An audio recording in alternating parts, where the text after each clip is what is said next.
তো নমস্কার বন্ধুরা, আমি আমাদের আগের যে ডাব্লিউবিসিএস এর সিরিজটি চলছিল সেটা চলবে।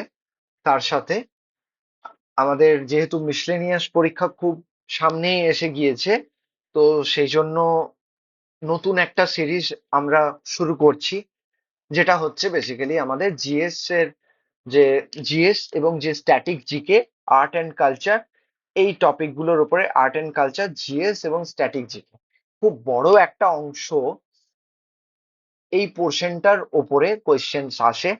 এবং এই পোর্শনটা এই জন্য আমাদের ভীষণ ইম্পর্টেন্ট। আমরা চেষ্টা করব যতগুলি সম্ভব এই টপিকের ওপরে সিরিজ ভিডিও নিয়ে আসার।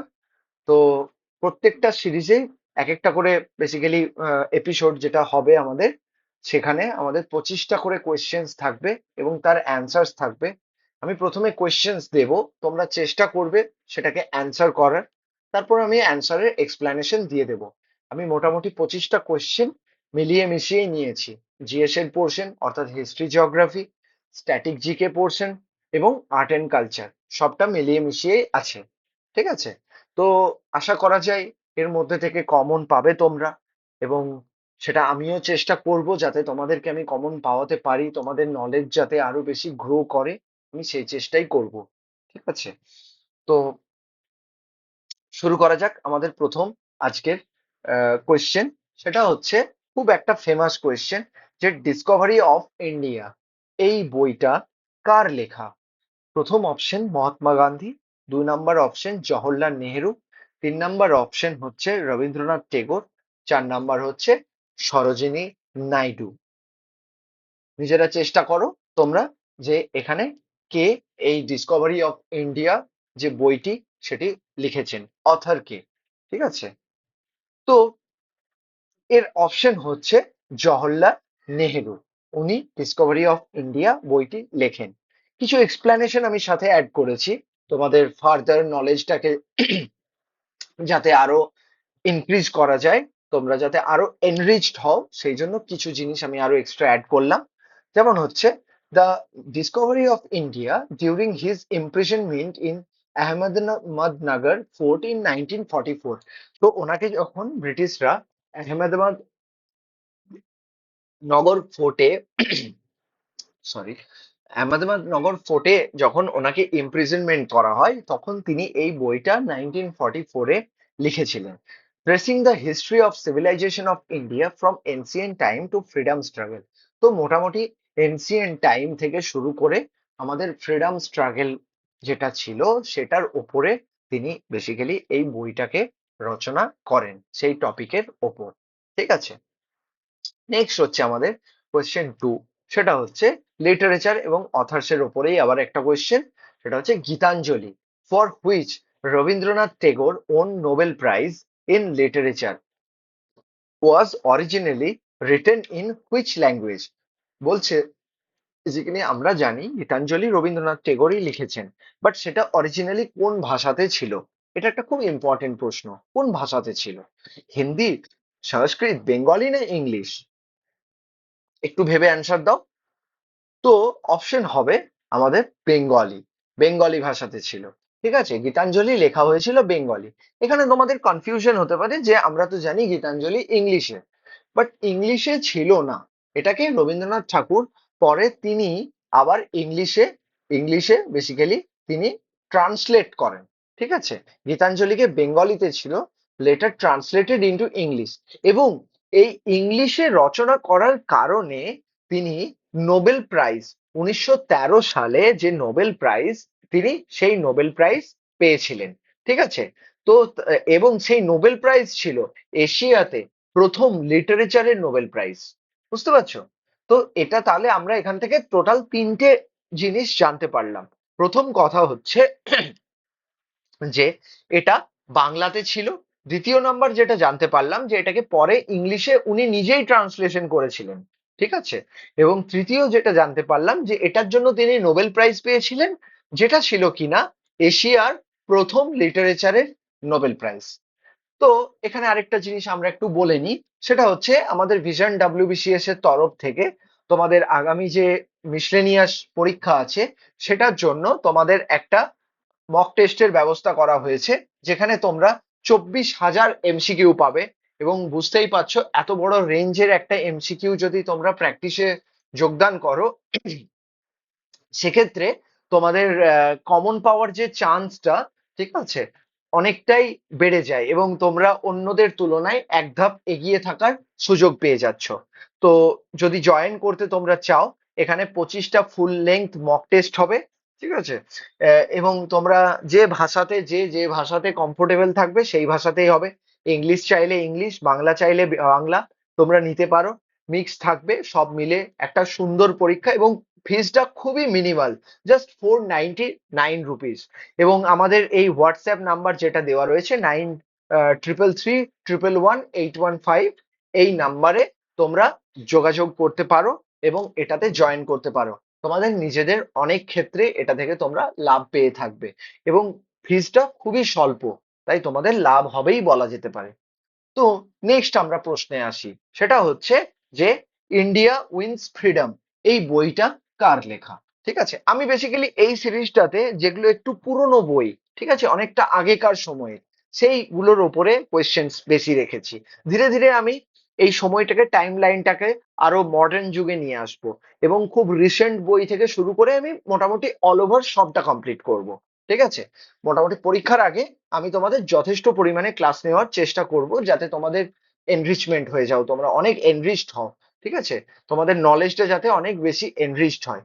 ঠিক আছে, নেক্সট হচ্ছে ইন্ডিয়া উইন্স ফ্রিডম, এটা কার লেখা?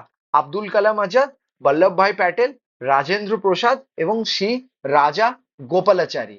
তো অপশন হচ্ছে আব্দুল কালাম আজাদ।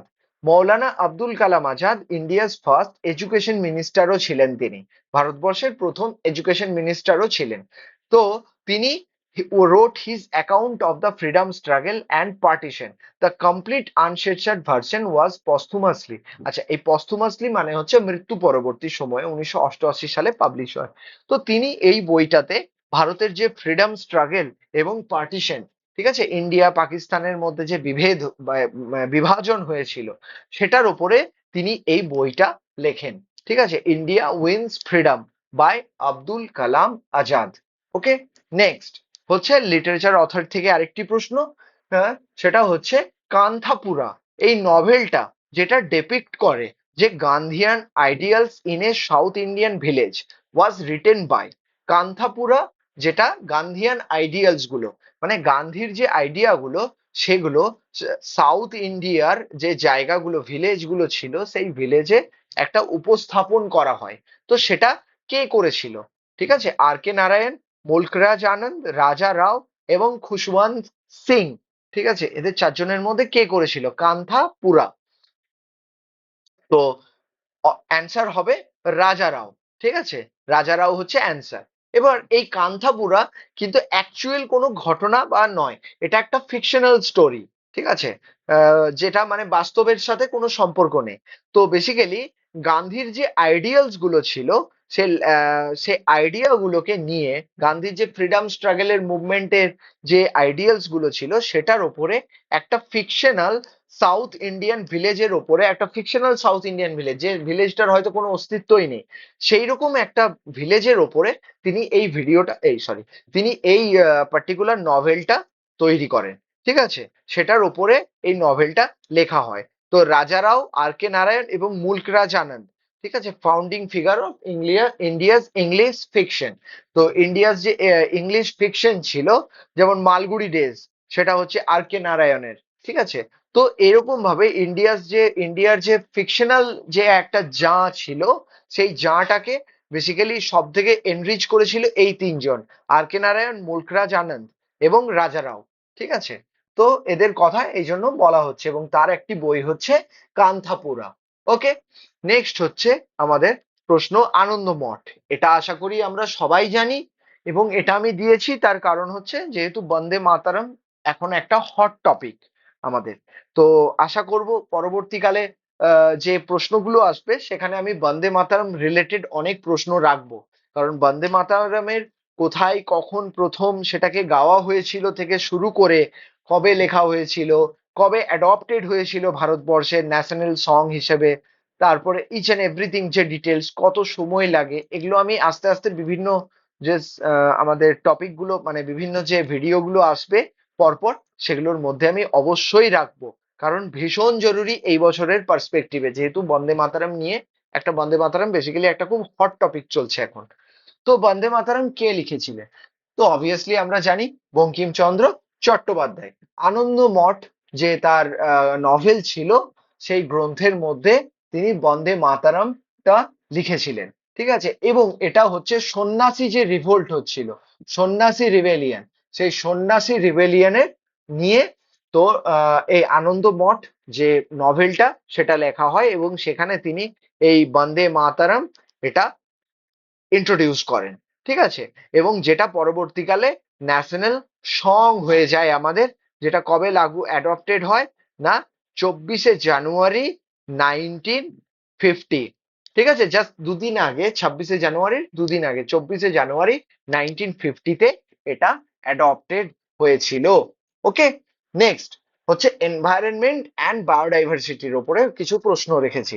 ঠিক আছে, লিটারেচারের উপরে 5টা রেখেছিলাম, এনভায়রনমেন্টের উপরেও আবার কিছু প্রশ্ন থাকছে।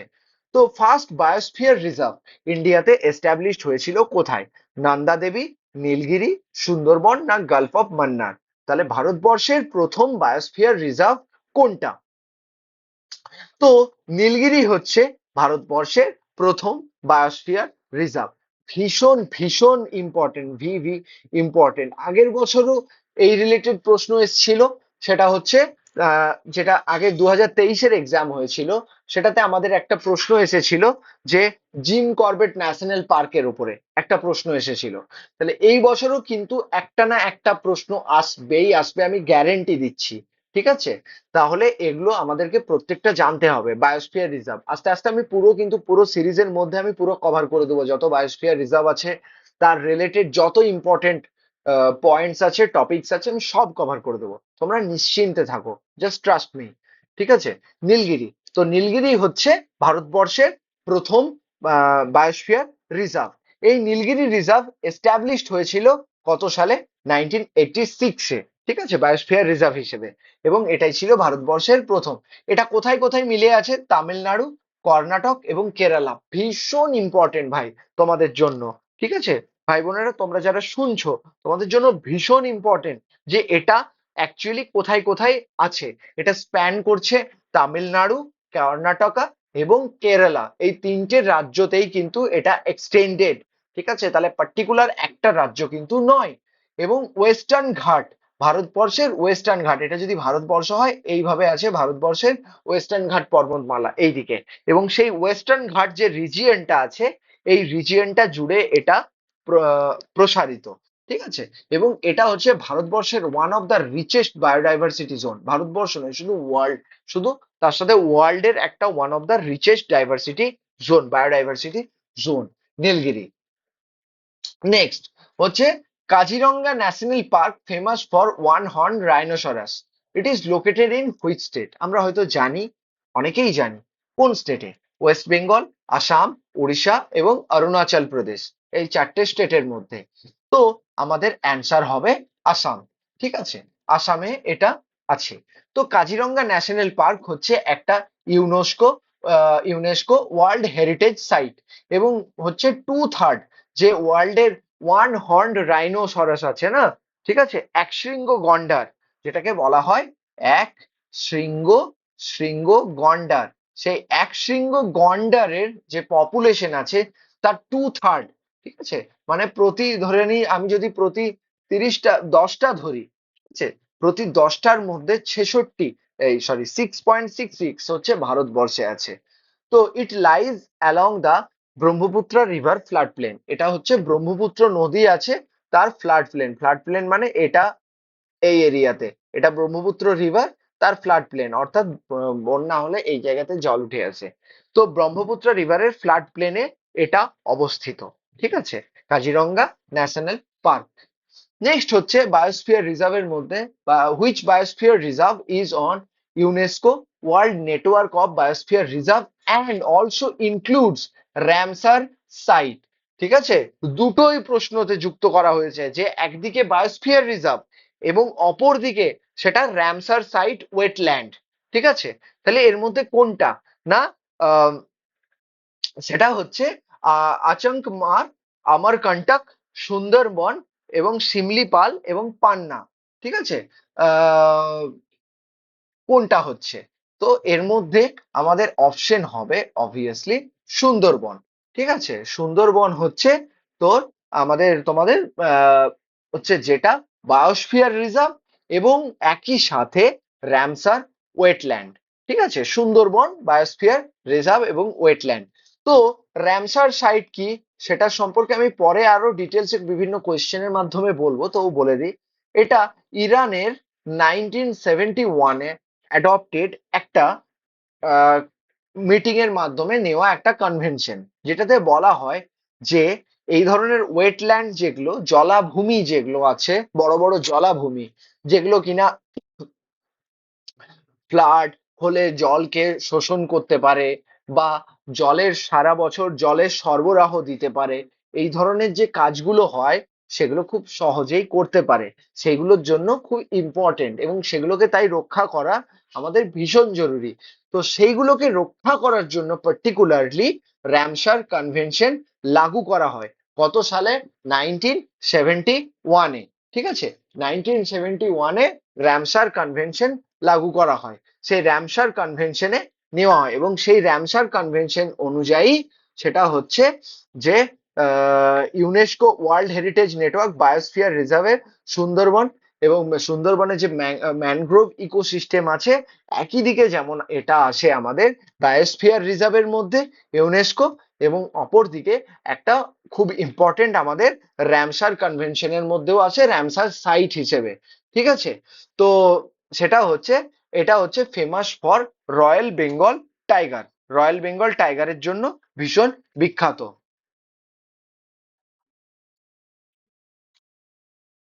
ঠিক আছে, নেক্সট হচ্ছে আমাদের এনভায়রনমেন্ট অ্যান্ড বায়োডাইভার্সিটির ওপরে আরেকটি প্রশ্ন, সেটা হচ্ছে সাইলেন্ট ভ্যালি ন্যাশনাল পার্ক যেটা আছে, সাইলেন্ট ভ্যালি যে ন্যাশনাল পার্ক আছে সেই national park whose hydro electric project sparked a major environmental movement.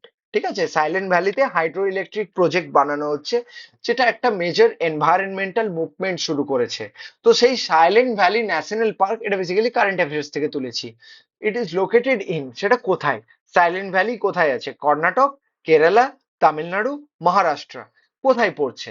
নিজেরা একটু চিন্তা করো কোথায় পড়তে পারে। সেটা হচ্ছে আমাদের অপশন হবে বি, কেরালা। ঠিক আছে, কেরালাতে সাইলেন্ট ভ্যালি ন্যাশনাল পার্ক অবস্থিত। কেরালার যে পালাক্কাড় ডিস্ট্রিক্ট আছে সেখানে সাইলেন্ট ভ্যালি পালাক্কাড় ডিস্ট্রিক্ট যেটা আছে, সেটা হচ্ছে সেন্টার হচ্ছে সেভ সাইলেন্ট ভ্যালি, যে প্রোটেস্ট চলছে, মুভমেন্ট চলছে, সেই মুভমেন্ট হয়েছে 1970s এন্ড 80s, সেটা হাইড্রো ইলেকট্রিক ড্যামের এগেনস্টে যে মুভমেন্টটা হয়েছিল, যেটার আঁচ এখনো আছে সেই হাইড্রো ইলেকট্রিক ড্যামটা, সেটার বেসিক্যালি সেটা কোথায় হয়েছিল না পালাক্কাড় ডিস্ট্রিক্টে, এবং সেটা হচ্ছে কেরালাতে। ঠিক আছে, it preserve one of the last tract of undisturbed tropical evergreen forest. এটা হচ্ছে আমাদের, তাহলে এখান থেকে আমরা আরেকটা জানতে পারলাম সাইলেন্ট ভ্যালি ন্যাশনাল পার্ক পড়ে আমাদের ভারতবর্ষে যে ট্রপিক্যাল এভারগ্রিন ফরেস্ট আছে তার অন্তর্গত, এবং এটা হচ্ছে নীলগিরি বায়োস্ফিয়ার রিজার্ভেরও অংশ। ঠিক আছে, নেক্সট হচ্ছে how many of the biosphere reserves are included in UNESCO world network of biosphere reserve. ঠিক আছে, আমাদের ভারতবর্ষের কতগুলো biosphere reserve UNESCO world network of biosphere reserve, ঠিক আছে, ইউনেস্কোর আন্ডারে কতগুলো বায়োস্ফিয়ার রিজার্ভ আছে। ঠিক আছে, আমরা যদি এইভাবে দেখি তাহলে আমাদের অপশন হবে 12, 18, 22 না 26। তাহলে আমাদের অপশন হচ্ছে 18টা টোটাল আমাদের বায়োস্ফিয়ার রিজার্ভ ইউনেস্কো ওয়ার্ল্ড নেটওয়ার্কের মধ্যে আছে। ঠিক আছে, 18 প্লাস নোটিফাইড বায়োস্ফিয়ার রিজার্ভ, তার মধ্যে 12টা have been included world's network of biosphere reserve, the number change as new reserves are added. So তো এটা হচ্ছে ব্যাপার। নেক্সট হচ্ছে 11-এ হচ্ছে কোয়েশ্চেন নাম্বার 11-এ যেটা বলছে which classical dance form originated in Tamil Nadu and is considered one of the oldest classical dance forms in India. ঠিক আছে, ওল্ডেস্ট ক্লাসিক্যাল ডান্স ফর্ম কোনটা ছিল? সেটা হচ্ছে আমাদের কত্থক, না ভারতনাট্যম, ওড়িশি, মণিপুরি। তো ভারতবর্ষে কোনটা হচ্ছে সব থেকে পুরনো ডান্স ফর্ম? সেটা হচ্ছে ভারতনাট্যম। ঠিক আছে, তো ভারতনাট্যম হচ্ছে ভারতবর্ষের সব থেকে ওল্ডেস্ট ডান্স ফর্ম তামিলনাড়ুতে। ঠিক আছে, অরিজিনেটেড হয়েছিল তামিলনাড়ুতে। তো ভারতনাট্যম হচ্ছে অ্যাকচুয়ালি এটা হচ্ছে ইন টেম্পলস অফ তামিলনাড়ু, এটা তামিলনাড়ুর টেম্পলে এই ডান্সটা হতো। It is traditionally link to devadasi system. ঠিক আছে, দেবতাদের দাসী থাকতো, তারা এই ডান্স ফর্মটা হতো। It is codified into Natya Shastra and is one of the 8 classical dance form recognized by Sangit Natok Academy. সঙ্গীত নাটক একাডেমির যে রেকগনাইজড ডান্স ফর্মস আছে তার মধ্যে এটা একটা। ওকে, নেক্সট হচ্ছে Kathakali is a stylized classical dance drama known for elaborate costumes and makeups, belong to which state? ঠিক আছে, তো কথাকলি কোথাকার? কর্ণাটক, কেরালা, অন্ধ্রপ্রদেশ, না ওড়িশা? তো কথাকলি হচ্ছে বেসিক্যালি কেরালাতে। Kathakali combines dance, music and acting to enact stories mostly from Ramayana, Mahabharata এবং পুরাণ। তো এই তিনটে যে আমাদের মহাকাব্য বা এপিক্স আছে সেইগুলো থেকে বেসিক্যালি নেওয়া হয় এবং সেগুলোকে মিউজিক, অ্যাক্টিং এর মাধ্যমে স্টোরি টেলিং এর মতো করে ডিপিক্ট করা হয়। ঠিক আছে, তো এটা distinct features include elaborate face painting, large headdresses and mudras to convey emotions। ঠিক আছে, নেক্সট আসছি আমরা, which two major traditions in Indian classical music broadly divided into? Indian যে ক্লাসিক্যাল মিউজিক আছে সেটাকে ব্রডলি ডিভাইডেড করা হয় কোন দুটো ভাগে? একটা হচ্ছে সুফি এবং ভক্তি, হিন্দুস্তানি এবং কর্ণাটিক, ফোক এবং ক্লাসিক্যাল, বৈদিক এবং দ্রাবিড়িয়ান। তো ভারতের মিউজিককে ব্রডলি দুটো ভাগে ভাগ করা হয়, সেটা কোন দুটো? সেটা হচ্ছে আমার হিন্দুস্তানি এবং কার্নাটিক। ঠিক আছে, Hindustani classical music is practiced mostly in North India, shows Persian Arabic influence, while Carnatic music classical tradition in South India, Carnatic হচ্ছে সাউথ ইন্ডিয়াতে, more rooted in the devotional ভক্তি themes with limited external influence. এটার উপরে খুব একটা external influence কিন্তু নেই। তাহলে এটা হচ্ছে হিন্দুস্তানি কার্নাটিক। ওকে, হিন্দুস্তানি এবং Carnatic. The Baul folk song marked by the mysticism and spiritual themes are traditional of which state? Baul, এটা আশা করি তোমরা সবাই জানো, বিহার, ওয়েস্ট বেঙ্গল, উড়িষ্যা, না আসাম? তাহলে বেসিক্যালি আমাদের ওয়েস্ট বেঙ্গলে, ওয়েস্ট বেঙ্গলে বাউল বাউল হয়।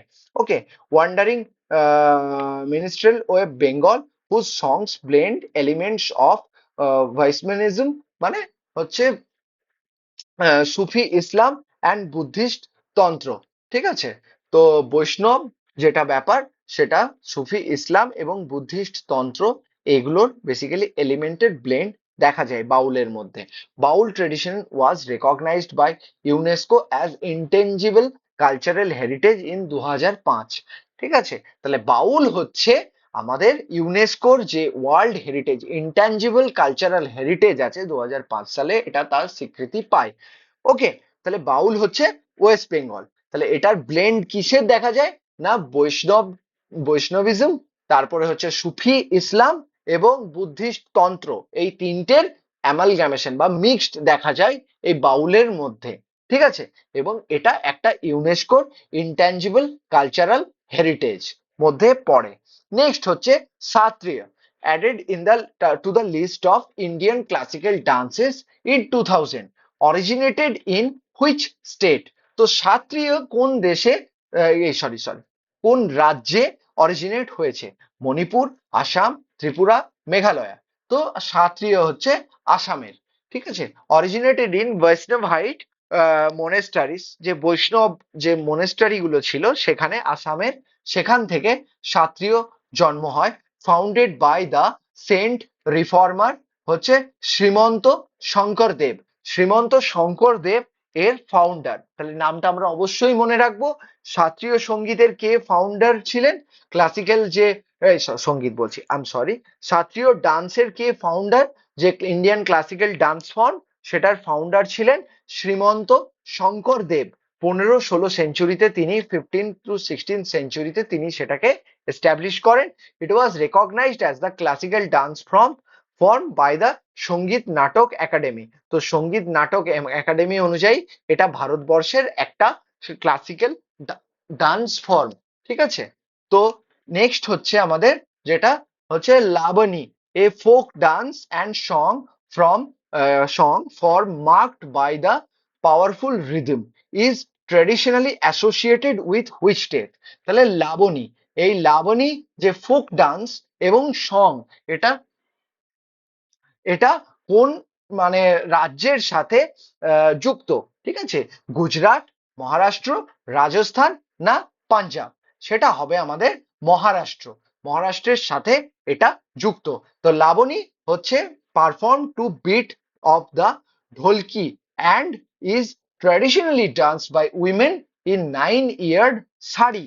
শাড়ি পরে, 9 গজের যে শাড়ি সেই পরে এটা ট্র্যাডিশনালি নাচা হয়। বিটস অফ ঢোলকি, ঢোলকি বলে একটা বাদ্যযন্ত্র হয়, সেই বাদ্যযন্ত্রটা বাজিয়ে নাচা হয়। Boosted the moral of Maratha soldiers.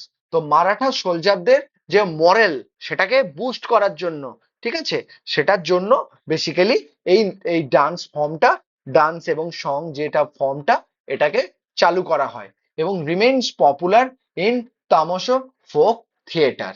ঠিক আছে। নেক্সট হচ্ছে আমাদের which instrument is Pandit Ravi Shankar mostly associated with. ঠিক আছে, এটা আমরা জানি, আশা করি এটা তোমরা সবাই পারবে। সেটা হচ্ছে তবলা, শারদ, সিতার না সন্তুর। ঠিক আছে, আশা করি এটা সবাই জানো তোমরা। আমাদের অপশন হবে সিতার। ঠিক আছে। তো পণ্ডিত Ravishankar was globally renowned sitar maestro who introduced Indian classical music to the western audiences, এবং উনি খুব ফেমাস ছিলেন। ঠিক আছে, including collaboration with George Harrison, the Beatles and violinist Yehudi main when. ঠিক আছে, মেনহুইন। তো ওনাদের সাথে উনি বেসিক্যালি কোলাবোরেশন পর্যন্ত করেছিলেন। দ্য বিটলস এর নাম আশা করি অনেকেই শুনে থাকবে।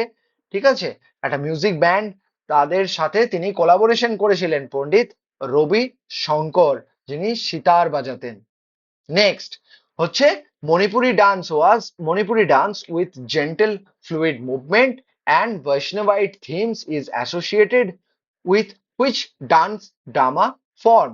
রাসলীলা, ইয়াকশাঙ্গানা, চাহু, এই সরি, ছৌ এবং ভবানী। সরি, আমি আবার উচ্চারণটা একটু ভুল করে ফেললাম, ভাভাই। ঠিক আছে।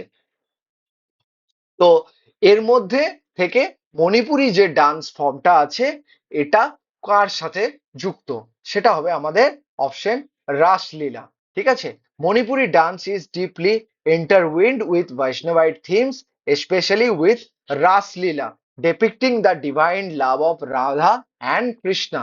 ঠিক আছে, রাধা কৃষ্ণের যে ভালোবাসার যে গল্প, সেটা রাসলীলার মাধ্যমেই দেখানো হয়।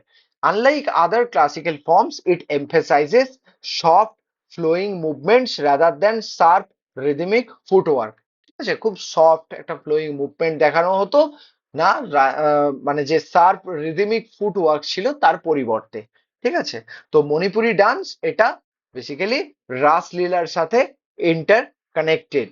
ঠিক আছে, জেন্টেল ফ্লুইড মুভমেন্ট। তাহলে প্রশ্নটা কি ছিল, যে Manipuri dance with gentle fluid movements and Vaishnavite theme set with which dance drama form?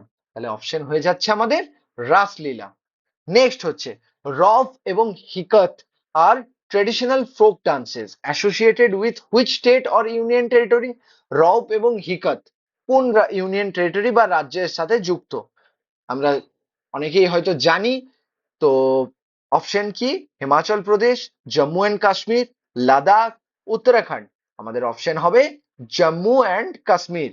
Explanation কি বলছে না, রফ হচ্ছে একটা traditional folk dance perform by Kashmiri women. Kashmiri উইমেনরা এই ফোক ডান্সটা পারফর্ম করে, specially during festivals like Eid and spring celebrations. ঈদের সময় এবং স্প্রিং সেলিব্রেশনের সময়। ক্যারেক্টারাইজড কি না, simply graceful movements performed in row facing each other. ঠিক আছে, ফেসিং ইচ আদার, এভাবে রোতে ফেসিং ইচ আদারে একে অপরের দিকে মুখ করে, এটা একটা সুন্দর পারফরমেন্স, ডান্স পারফরমেন্স।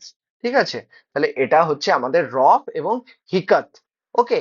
নেক্সট হচ্ছে Chhau dance combines combining martial art, acrobatics, and tribal traditions is prevalent in which religion?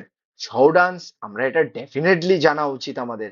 Punjab, Haryana, Himachal Pradesh, Odisha, Jharkhand, West Bengal, Kerala, Tamil Nadu, Karnataka, Rajasthan, Gujarat, Madhya Pradesh.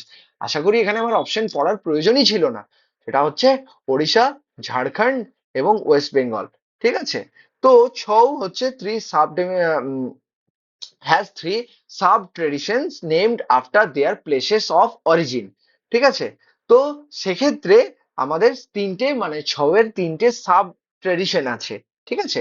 একটা হচ্ছে সেরাইকেল্লা, যেটা হচ্ছে ঝাড়খণ্ডের, পুরুলিয়াতে ওয়েস্ট বেঙ্গলের, এবং ময়ূরভঞ্জ ওড়িশাতে।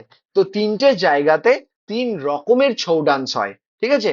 একটা হচ্ছে সেরাইকেল্লা ঝাড়খণ্ডে, পুরুলিয়া ওয়েস্ট বেঙ্গলে, এবং ময়ূরভঞ্জ ওড়িশা, এই তিনটে জায়গাতে মোস্টলি দেখা যায়।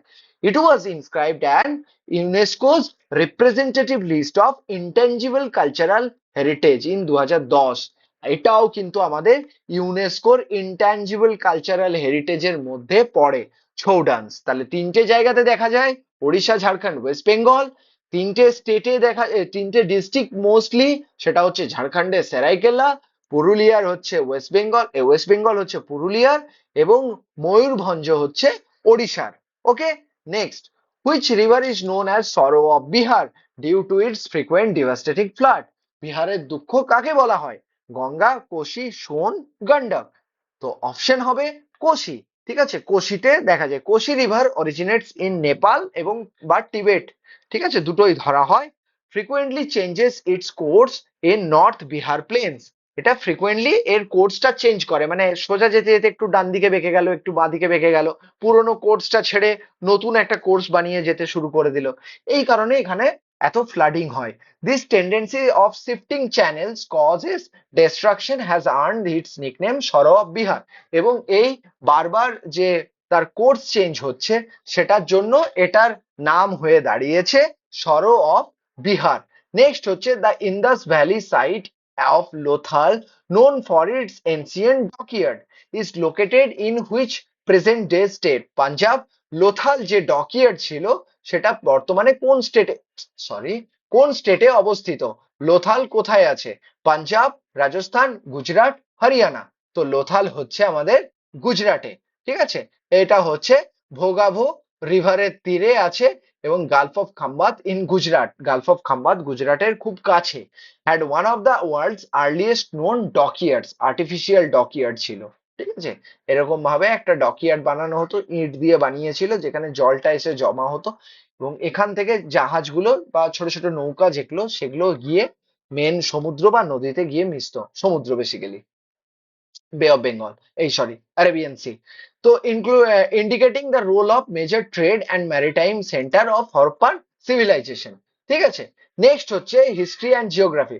Battle of Plassey 1757 was fought between British East India company and কার সাথে হয়েছিল battle of Plassey? Tipu Sultan, Sirajuddaulah, Shah Alam two, এবং মীর কাসিম। আমাদের অপশন সিরাজউদ্দৌলা। ঠিক আছে। এখন একটু সহজ প্রশ্ন রেখেছি, বাট এটা ধীরে ধীরে আমি আরো কঠিন বানাবো। তো রবার্ট ক্লাইভ লেড কোম্পানিকে রবার্ট ক্লাইভ লিড করেছিল, এবং অপোজিটে ছিল সিরাজউদ্দৌলা। ঠিক আছে, নবাব অফ বেঙ্গল, বাট উনি বিট্রেড হন মীর জাফর এবং নবাবস কমান্ডার। ঠিক আছে। একটা ঘটনা বলা হয় যে সিরাজউদ্দৌলা মীর জাফরকে এবং এই বেসিক্যালি নবাবকে, বেসিক্যালি এই জিনিসটা যদি না হতো, সিরাজউদ্দৌলা যদি সেদিন সাপোর্ট পেত মীর জাফরের, ঠিক আছে, ঠিক আছে, তাহলে পরে হয়তো আজকে আমরা ব্রিটিশ রুলে পৌঁছাতাম না। মেবি হতে পারে, আবার নাও হতে পারে, হয়তো তা সত্ত্বেও পৌঁছে যেতাম। বাট স্টিল একটা ধরা হয় যে একটা ছোট্ট বিট্রেয়াল আমাদেরকে 200 বছরের স্লেভারি দিয়েছিল। হয়তো এটাই হবার ছিল। কোয়েশ্চেন 24 যেটা বলছে, tropic of cancer does not pass through which of the following states? Gujarat, Madhya Pradesh, Punjab, West Bengal. তাহলে আমাদের অপশন কি? না, এখানে পাঞ্জাব, পাঞ্জাবের ভেতর দিয়ে যায়নি। ট্রপিক অফ ক্যান্সার যেটাকে বলা হয় 23.5°, এটা যদি পৃথিবী হয়, এটা হচ্ছে ট্রপিক অফ ক্যান্সার, এটা হচ্ছে 0°, এটা হচ্ছে ট্রপিক অফ ক্যাপ্রিকন, এটা হচ্ছে 23.5° নর্থ, এটা হচ্ছে 23.5 ডিগ্রি সাউথ এবং এটা 0 ডিগ্রি। 23.5 ডিগ্রি নর্থ কে বলা হয় ট্রপিক অফ ক্যান্সার, আর 23.5 ডিগ্রি সাউথ কে বলা হয় ট্রপিক অফ ক্যাপ্রিকন। ঠিক আছে, ইন্ডিয়ান 8টা স্টেটের ওপর দিয়ে গেছে, সেটা হচ্ছে গুজরাট, রাজস্থান, মধ্যপ্রদেশ, ছত্তিশগড়, ঝাড়খণ্ড, ওয়েস্ট বেঙ্গল, ত্রিপুরা, মিজোরাম। ঠিক আছে, এটা মুখস্থ পুরো ঝরঝরে রাখতে হবে, ইস্ট টু ওয়েস্ট বা ওয়েস্ট টু ইস্ট যেভাবে ইচ্ছে। ঠিক আছে, সাজাতে দিতে পারে কার পর কে কোন স্টেট আছে, ইস্ট টু ওয়েস্ট সাজাও দিতে পারে। এইভাবেও ডিরেক্ট কোয়েশ্চেন জিজ্ঞেস করতে পারে যে কোন রাজ্যটি নেই, কোন রাজ্যটির মধ্যে দিয়ে যায়নি, যে কোনো কিছু প্রশ্ন আসতে পারে। তাই এই রাজ্যগুলোর নাম ঠোঁটের ডগায় থাকা উচিত, অ্যাজ এন অ্যাসপিরেন্ট তোমাদের প্রত্যেকের কিন্তু থাকা উচিত। নেক্সট, পাঞ্জাবের মধ্যে নেই। তারপরে হচ্ছে আজকের আমাদের লাস্ট প্রশ্ন, who founded the Sarvodaya movement. ঠিক আছে, সর্বোদয়া মুভমেন্ট যেটা aimed at all round upliftment of the society, সমস্ত সোসাইটির আপলিফমেন্টের জন্য সর্বোদয় মুভমেন্ট শুরু করা হয়েছিল, সেটা কে করেছিল? জয়প্রকাশ নারায়ণ, বিনোদ ভাভা এবং রাজেন্দ্র প্রসাদ বা আচার্য কৃপালিনী। ঠিক আছে, তো কে করেছিল? বিনোদ ভাবে তোর তোমাদের সর্বোদয় মুভমেন্ট শুরু করেছিলেন। বিনোদ বাবা ইজ এ ক্লোজ অ্যাসোসিয়েট ছিলেন, উনি গান্ধীর initiated the Sarvodaya welfare for all movement which include Bhumidan, Bhoodan করেছিলেন, ল্যান্ডকে গিফট হিসেবে দেওয়া movement, urging the land owners voluntarily donate land to the landless peasants. তাহলে ভূদান, এটাও একটা প্রশ্ন যে ভূদান মুভমেন্ট কে শুরু করেছিল? বিনোদা ভাবে, বিনোবা ভাবে। ঠিক আছে, বিনোবা ভাবে বেসিক্যালি এই ভূদান মুভমেন্ট শুরু করেছিলেন, এবং সেটা তিনি কেন করেছিলেন না সর্বদয়া মুভমেন্টের মাধ্যমে, যে যাদের অনেক আছে তারা যাদের নেই তাদেরকে অল্প কিছু প্রদান করো। ঠিক আছে, আজকের ক্লাস এই পর্যন্তই। নেক্সট আমরা এরপর আবার যে ক্লাস নিয়ে আসব সেখানে তোমাদের আরো 25টি কোয়েশ্চেন থাকবে, এবং ইউটিউবে ফলো করো, তাহলে পরে নেক্সট ক্লাসের ভিডিও তোমরা খুব সহজেই সেখান থেকে দেখতে পারবে। Thank you, bye by.